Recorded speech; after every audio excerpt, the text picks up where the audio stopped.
Low altitude fam, good evening and welcome to Sioux City, Iowa. Welcome back to the channel. Hope y'all having a good afternoon and evening so far.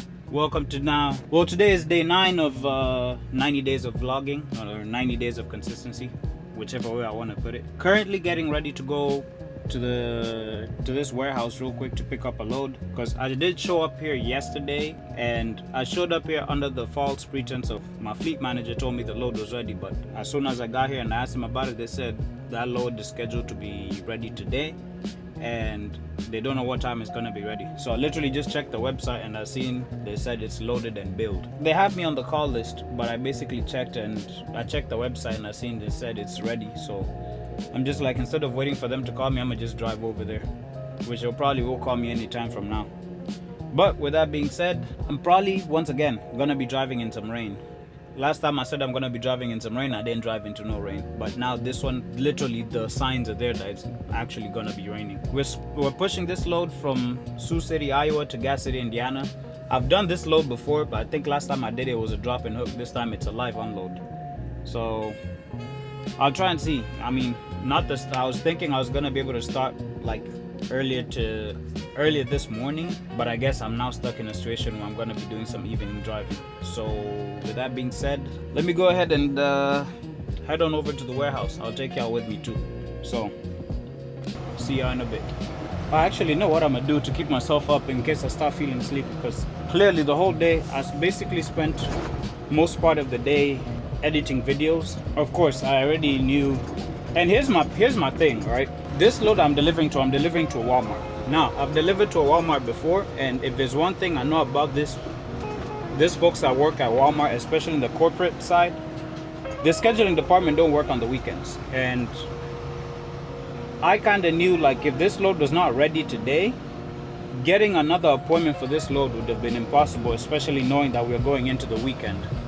Which, as of today when I'm filming this video, it's on a Friday.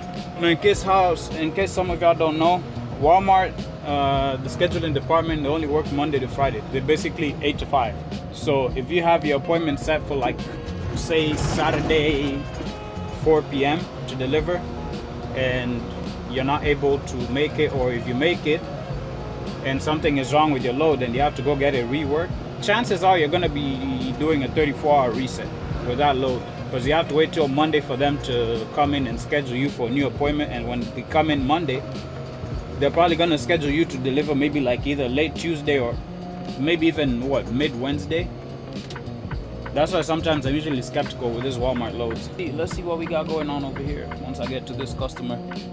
I remember before I started driving 18-wheelers, I used to see Schuster trucks, and I was like, oh, this looks like a good company to work for. Years later, here I am working at Prime. Now, I will say, you know, to each their own is what I will always say, to each their own. I came to work here at Prime, and for me, now, like I said, this I'm speaking for me and me alone. I've kind of found a way on how I've been able to have everything work for me. It's not always going to work for everybody anywhere they go. You know, there's certain places you'll go to and things will work out well, and then there's other places you'll go to where things are just going to be trash. And yeah, now let's talk about this place too. Last time I came here, which was sometime this year, I can't remember when. Whenever I came here, if you see this road to my left, this used to be the entrance and the exit. For some odd reason, they decided that we're gonna be doing one way in and a different way out. And that part is annoying, because right here is literally one lane. And when I checked in yesterday, is you park at the gate and then you have to go in and talk to somebody in the dispatch office, and that may take a while. So I already know I'm gonna be here a minute. I'll turn this back on and I'm going to go get hooked up to my trailer. We are checked in and we have our loaded trailer. Well, going to pick up our loaded trailer. At least it didn't take long this time to check in. This row 3 or 4. Let's start row 3. Either it's gonna be all the way to the back on this row or on the other side. And then watch, I'm not gonna see a Prime trailer for good all the way to the end. That's a U60, but not the one I'm looking for. U61. U61.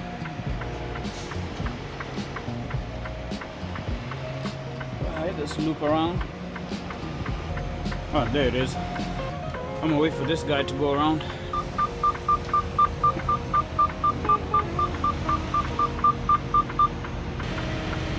I hope this ain't one of those that is jacked up to the sky.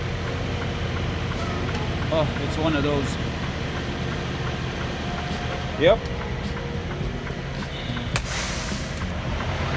Ladies and gentlemen, this is what we have here. The trailer in question has that much space in between. So of course, you already know, we love situations like this.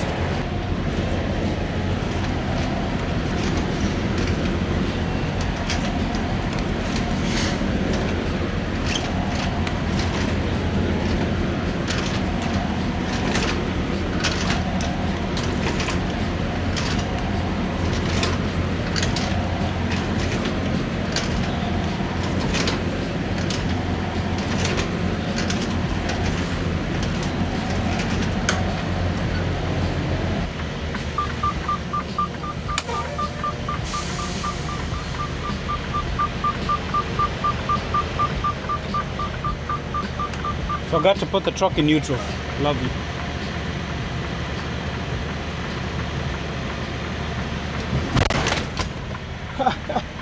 I slammed into that kingpin a little too hard, but it's locked in.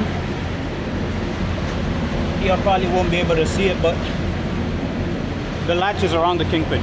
So now that we have contact, I can now resupply air. So we have half a tank of diesel. Let's see what the weights are looking like.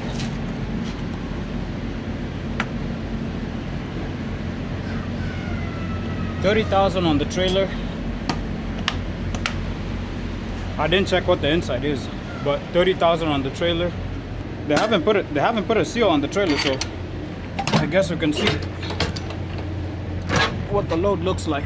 Oh, it's all the way to the back. It is all the way to the back. I guess we'll get our seal at the front. Or the seal is probably on top of the load. Visual inspection of the trailer. Tire's good. Spare tire, got it. Let me check one more thing, because there's something I almost got in trouble about. All right, it's there. Now what is left to do is paperwork. Not paperwork, but trailer inspection, and then go to the front and get my paperwork. So I'll see you guys here in a bit. Let's have a laugh, shall we? Because I don't understand why leaving this place took that long. Of course, this is the situation. This is exactly what happened. I got in here to pick up the load. Everything was cool. Load was ready, load was built. I got to pick up the trailer, did the inspections and everything. The fact that y'all were able to see the inside of the trailer basically means they never put a seal on it, right? So I'm going to check in with the lady at the gate to be like, hey, here's the paperwork you told me to fill up, and you told me to bring it to you so I can get my actual paperwork for the load. So in my head, I'm like, okay, let me let it be known that I didn't have a seal on the trailer when I saw it. So I basically tell her, hey, by the way, there's no seal on the trailer. And she's like, what are you talking about? There's no seal on the trailer. Like when I went to the back to check the seal, there was no seal on it. I was like, oh, that's impossible, because most of these trailers, you're supposed to have a seal on them. I'm like, well, it's not my fault there's no seal on the trailer, because clearly it was somebody's job to put the seal on the trailer, and clearly they forgot. So now she's giving me an attitude. I'm like, in my head, I'm like, why are you giving me an attitude? It's not my fault there's no seal on the trailer. I literally showed up here to pick up a loaded trailer and there was no seal on it. So that can't be my fault. She's like, okay, I have to call the supervisor. I have to call the shipping supervisor and find out what happened. So she radios the shipping supervisor. Shipping supervisor is like, okay, I'll be out there in a bit. She tells me, go hang out in your truck, and then once the supervisor verifies that there's no seal on the trailer, you'll be good to roll. Supervisor verifies that there's no seal on the trailer. That means they'll have to put another seal, and with them having to put another seal, they're gonna have to redo the whole paperwork, like the whole batch of paperwork. So I'm like, you know what? At this point, I'm already like, y'all about to waste most of my time. So I just went, just sat in the truck, just relaxing. I'm like, do whatever y'all Shipping supervisor walks out, walks past my truck, doesn't even look at me, doesn't say nothing, walks to the back of my truck, checks my truck, my trailer, I don't know why I keep saying truck, my trailer, walks back to the shipping office, and then comes back out with the new seal, which I literally see him holding in his hand. So in my head, I'm like, okay, you have the seal, you put on the seal. So he comes to my door, is like, hey, I put a new seal on your trailer. They're gonna let you know once they're ready to have you come pick up the paperwork. I say, okay, not a problem, I'll do that. 15 minutes later, the security guard comes up to me with the paper that I filled out. It was like, hey, the lady at the office said put in the seal number on the paperwork and then bring it inside to get your actual paperwork. So that's not even the annoying part. Here comes the annoying part. For whatever reason, today is one of those days where things just decided they don't want to go the way they're supposed to go. This load, we're gonna start from the top.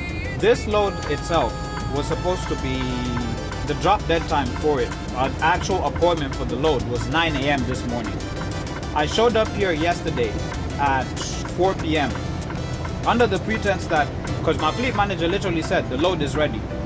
So I'm like, okay, if the load is ready, then it's in and out. I get there, they tell me the load is not ready. I'm like, cool. Now that the load is not ready, I have to drop my empty trailer, leave out, go park at the truck stop, and wait to get a call from them because they put me on the call list. Now in reality, with them putting me on the call list, I know they was gonna wait for a while before they call me. So rightfully so, I was checking the website and putting in my load number to get the information about the load. So me knowing that this load was gonna take a while, because the lady yesterday literally said it might take a while before that load is ready, and they have no idea when it's gonna be ready. And it's always a seaboard doing this. So, with all that being said, I'm just chilling on my truck yesterday into today. I literally was halfway, like way past halfway through a 34-hour reset. So now in my head, I'm like, yep, this now became a case of I basically just wasted a lot of time. I checked the website at like 5 p.m. and I remember I was texting my friend. I'm like, well, today is one of those days. And then they're like, what's going on? I'm like, hey, I've been here waiting for this load and it's not ready. And then the moment I send that message, I go to check the load. It says loaded and billed. And then cherry on top, here at Prime, you have to do a live depart call. So you scan in your paperwork,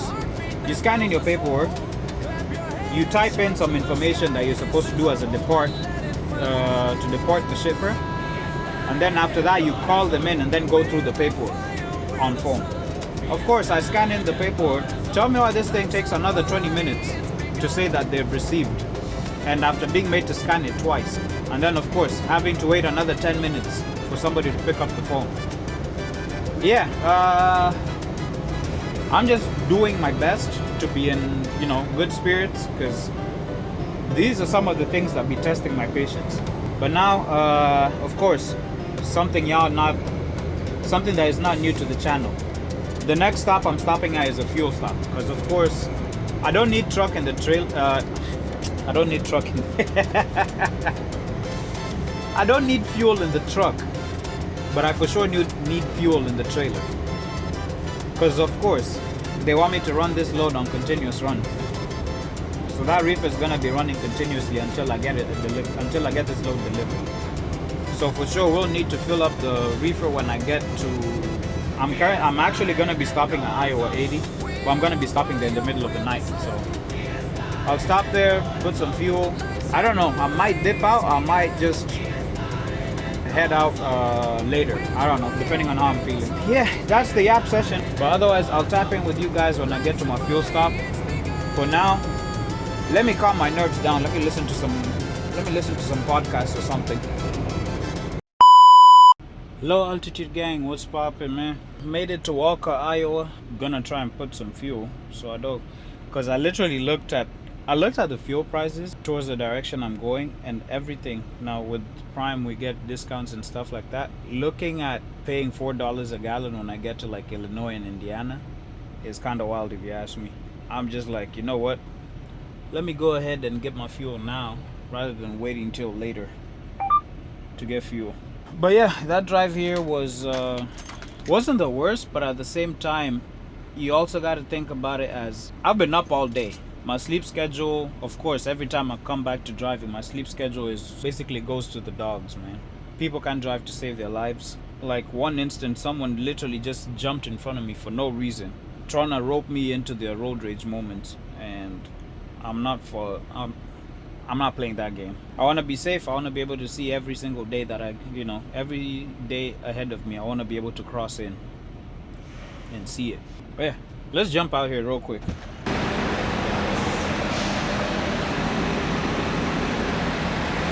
I swear, if y'all be following my videos, I promise y'all gonna be looking at me and be thinking, this guy right here, straight up just be doing nothing but fueling. And I promise you, I also question myself as to why I put so much fuel. But then again, trucks run on fuel, not fumes.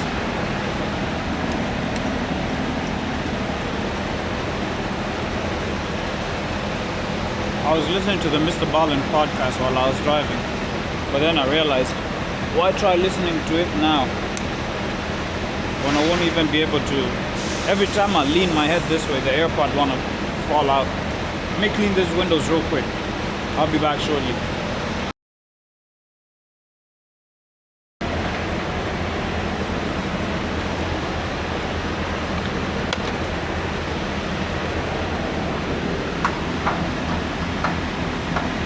Truck fuel done.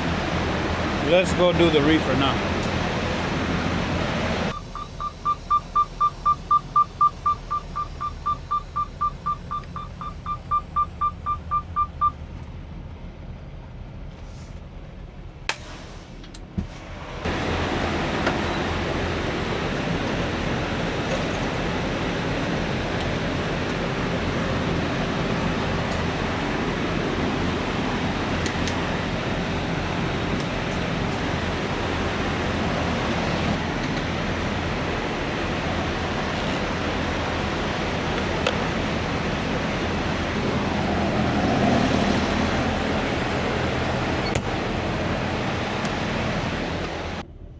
For this reefer running on continuous the whole time, it surely does have a good fuel consumption. When I picked up the trailer, it was a half a tank. The reefer fuel was a half a tank. And when I came to fuel up, I was thinking it's probably gonna be like a quarter tank or something. This trailer is actually nice. Like I said, for it running continuously and not consuming that much fuel, I like it. That's what I like. So this is what's gonna happen. That drive here was definitely a very interesting one. We have Iowa 80 to my left. That truck stop has at least 1,000 parking spots. Everybody is gonna be crammed up at the front, so I already know I'm gonna go find parking at the back.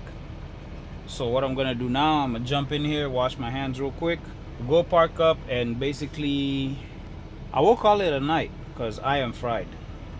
There's no point of me trying to drive tomorrow, and I'm only 6 hours away. So I'll just, just to spread my clock out properly, because I already know after my 8-day cycle is done, I'm gonna be running recaps.